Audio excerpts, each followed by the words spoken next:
اللہ الرحمن الرحیم۔ ماہ شوال امام جعفر صادق علیہ السلام سے منسوب مہینہ ہے، اس لیے کہ امام علیہ السلام کی شہادت کی روایات میں دو تاریخیں سامنے آتی ہیں، 15 شوال اور 25 شوال۔ اور جیسا کہ میں نے پہلے بھی ایک ویڈیو اپلوڈ کی اور اس میں میں نے عرض کیا تھا کہ ہمیں اپنے تمام ائمہ کی معرفت ہونی چاہیے، ان کے سیاسی حالات، ان کے زندگی کی مشکلات، ان کا اخلاق حسنہ، کیونکہ یہ سب کے سب محمد ہیں۔ لیکن چونکہ ہماری توجہ صرف چند ائمہ کی طرف رہتی ہے، اس لیے ہماری زندگی جو ہے انسان کامل کے طور پہ بننے کے لیے ہمارے پاس مکمل طور پہ رہنمائی نہیں ہے۔ ہمیں ہر امام کی معرفت اور ان کے حالات کی معرفت جب تک نہیں ہوگی، ہم اپنی زندگی کو خدا کی خوشنودی پہ استوار نہیں کر سکتے۔ تو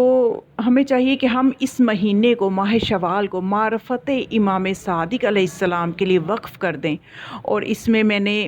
آپ کو پہلے بھی ایک ویڈیو بتائیں، اس میں میں نے آپ کو امام علیہ السلام کے حوالے سے بہت خوبصورت دو روح پرور واقعات جو ہیں وہ میں نے اس میں آپ کو بتائے تھے، اور میں ایسی چیزیں امام علیہ السلام کے بارے میں ان کی زندگی کے حوالے سے پیش کرنا چاہتی ہوں کہ جو عموماً آپ نے نہیں سن رکھی ہوں گی۔ تو اس لیے آپ ضرور ان معلومات سے خود بھی استفادہ کریں، اور اگر چینل پہ نئے ہیں تو ضرور سبسکرائب کریں اور دوسروں تک شیئر کریں، تاکہ امام صادق علیہ السلام کا جو ذکر مبارک ہے وہ زیادہ سے زیادہ لوگ جو ہیں اس کو سماعت کریں اور اس سے استفادہ کریں۔ آج میں آپ کو بتاؤں گی کہ امام کا نام جعفر کیوں رکھا گیا،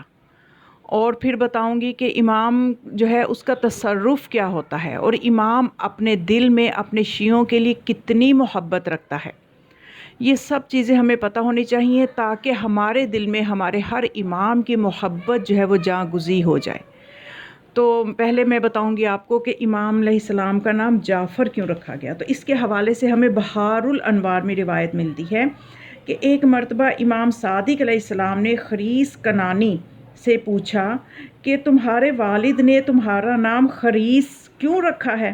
تو خریس نے یہ کہا کہ یہ سوال میں بھی آپ سے کر سکتا ہوں کہ آپ کے والد نے آپ کا نام جعفر کیوں رکھا ہے؟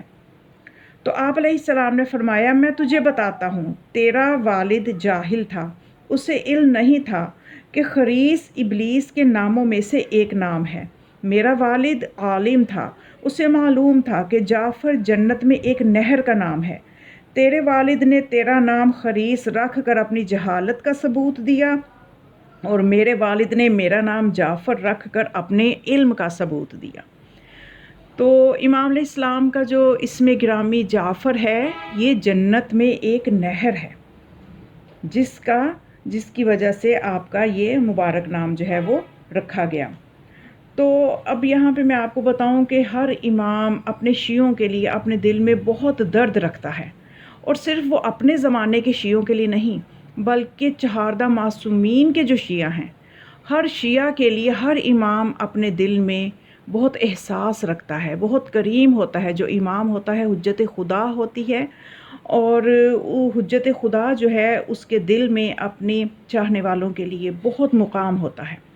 اس حوالے سے میں امام صادق علیہ السلام ہی کے حوالے سے ان کی ایک روایت بیان کروں گی کہ امام صادق علیہ السلام سے مروی ہے کہ ایک مرتبہ میرے بابا نے میری والدہ سے یہ فرمایا، اے ام فروہ، میں شب و روز اپنے گناہگار شیعوں کے لیے 1000 مرتبہ اللہ سے دعا کرتا ہوں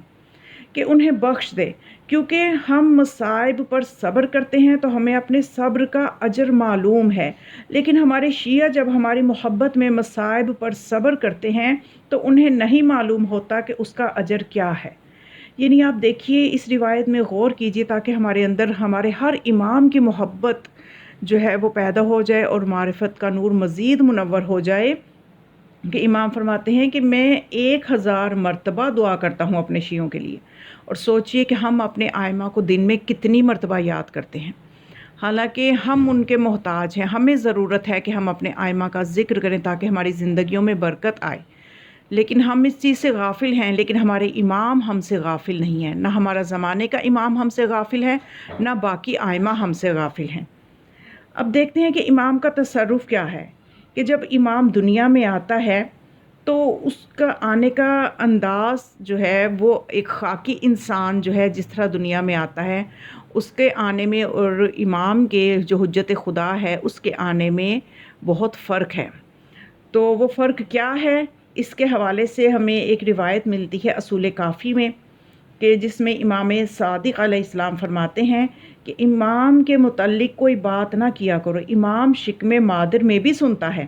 جب اس دنیا میں آتا ہے تو فرشتہ اس کی دونوں آنکھوں کے درمیان یہ آیت لکھ دیتا ہے، کتب الملک بین عینیہ تمت کلمۃ ربک صدقا وعدلا لا مبدل لکلماتہ واللہ السمیع العلیم۔